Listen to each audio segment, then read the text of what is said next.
સંચાલન ચાલી રહ્યું છે ખબર હે બધાને, ત્યારે એને આપણે સત્યમાં ફેરવવું પડે. તો કોણ ફેરવે? આપણે. શરૂઆત આપણાથી થવી જોઈએ પહેલા. ત્યારે એનાને ત્યારે હેન્ડસઅપ કહેવાય. હેન્ડસઅપ ને સમજો છો? કોઈ પણ ગુનેગારને પહેલા હાથ ઊંચા કરાવ દે. શું કરાવે? હેન્ડસઅપ કરાવવાનો. હર કોઈ છોડ દો, અહીંયા હેન્ડસઅપ થઈ જાવ. અને અમારું હે અમને આપી દો, આટલું કહેવાનું હે. કા લડવાનું? માત્ર એક શાબ્દિક લડાઈ है, कानूनी लड़ाई है, व्यवस्थाની લડાઈ है. ત્યારે આદિવાસીઓ આ ધરતીને માને, બરોબર? તો આ ધરતી ઉપર જે કઈ અધિકાર है 244 ધારા મુજબ ભારતની વાત કરું તો એની વાતને આપણે સમજવી છે કે આ દેશ આદિવાસીઓને જળ જમીન જંગલ માટે બિરસા મુંડા લડ્યા.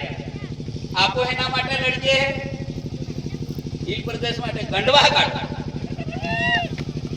આને સમજો. જ્યારે આ ધરતી છે, બિરસા મુંડા ધરતી માટે લડ્યા, તો આ ધરતી કોની છે?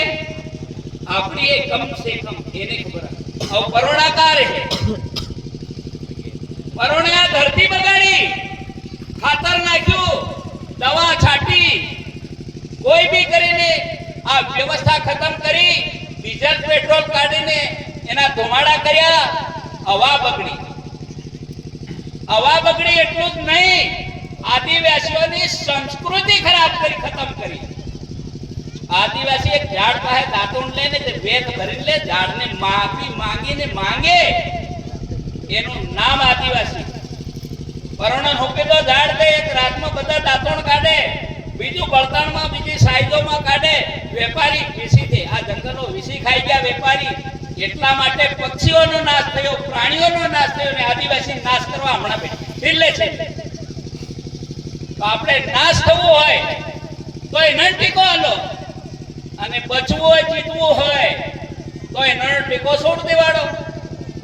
આપણા જે ટીકો આલે એને પહેલા તો એમ પૂછી લો, તમે અમને બચાવો, જીવાડો, આ ધરતી બચાવો, જીવાડો, આ પર્યાવરણ બગડ્યું એને શુદ્ધ કરો કે નહીં કરો.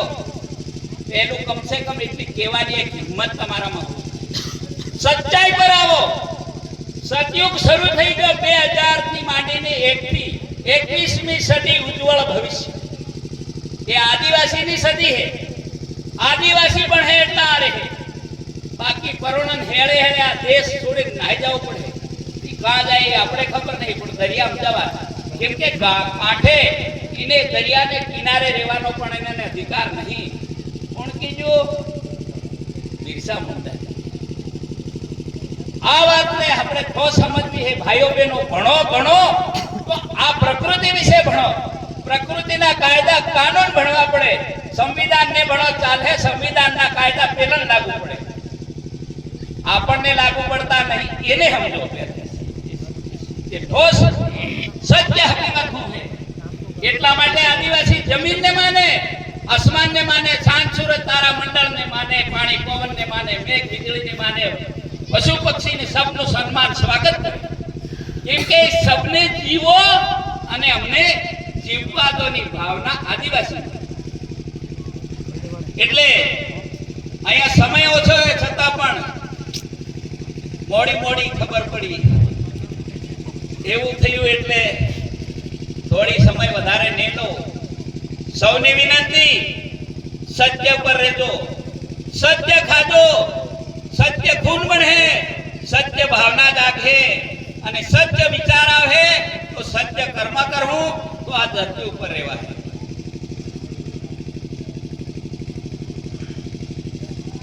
તો આ વાતને ઠોસ સમજી લીધો.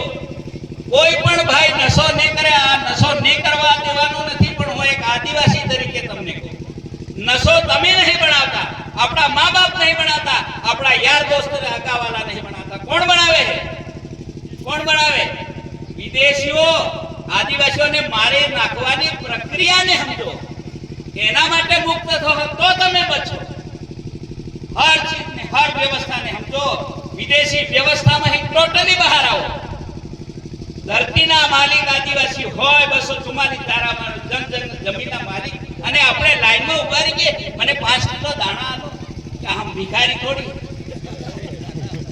हम इसको देंगे आरक्षण कौन देगा आदिवासी देंगे क्योंकि आदिवासी इस देश का मालिक इसलिए ये लाए हैं सीएए नागरिक धारो अभी नागरिक नहीं बना है और बनेगा अभी डी लिस्टिंग को शुरुआत होने दो तब तुम इसको आरक्षण दो इसको समझना ये यहाँ के एक पत्थर का भी मालिक नहीं है एक पेड़ का भी मालिक नहीं है इसको समझना है इसलिए आप पहले तो मालिक होता है मालिक की व्यवस्था में मालिक होता है हम दारू पी के ऐसे